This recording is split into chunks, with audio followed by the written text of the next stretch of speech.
रावलपिंडी और इस्लामाबाद के मज़ाफ़ात में वाक़या अरवाद बाज़ार के बीचों बीच छोटी सी सड़क से होते हुए महज चंद गज़ के फासले पर यह किला अपनी कदीम दास्तान के साथ मौजूद है।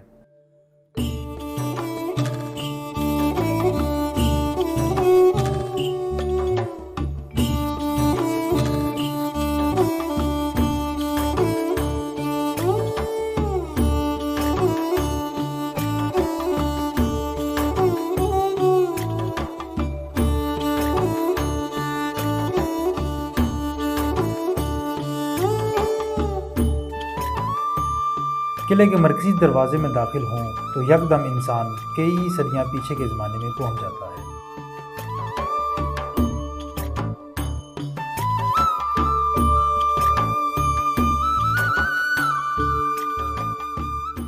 नाजरीन, सुल्तान महमूद गजनवी के बेटे मसूद ने 1039 ईस्वी में अपनी फ़ौजों के क़याम के लिए इस किला को सराय कारवां के तौर पर तमीर कराया।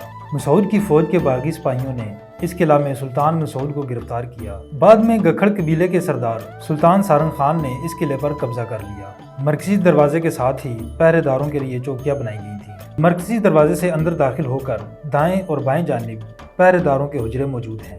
यहाँ पर मसूद और सारंग खान की फौजों के पहरेदार रहाइश पजीर हुआ करते थे। इसके साथ फसील पर जाने के लिए सीढ़ियां मौजूद हैं। फौजी जर्नैलों की रहाइश का बंदोबस्त भी किया गया था।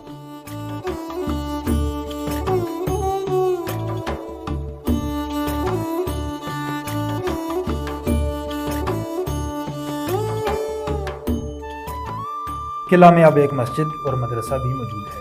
1546 ईस्वी में जब हुमायूं शेर शाह सूरी के खौफ से लाहौर को छोड़कर ईरान फरार हुआ तो हुमायूं का साथ देने पर शेर शाह सूरी ने सुल्तान सारंग के पास इसी किला में अपना एलची भेजा, लेकिन सुल्तान सारंग ने शेर शाह सूरी से हाथ मिलाने से इनकार कर दिया, जिस पर शेर शाह सूरी की फौज जरनैल ख्वास खान की क़यादत में सारंग खान के खिलाफ जंग के लिए किला में उतरी और सुल्तान सारंग अपने 16 बेटों समेत मारा गया। नाजरीन, ये सुल्तान सारंग खान की कब्र है जो खित्ता पोठवार और हज़ारा की सल्तनत का मालिक था, और ये 16 कब्रें उसके बेटों की हैं जिनमें से कई ज़मीन बोस हो चुकी हैं।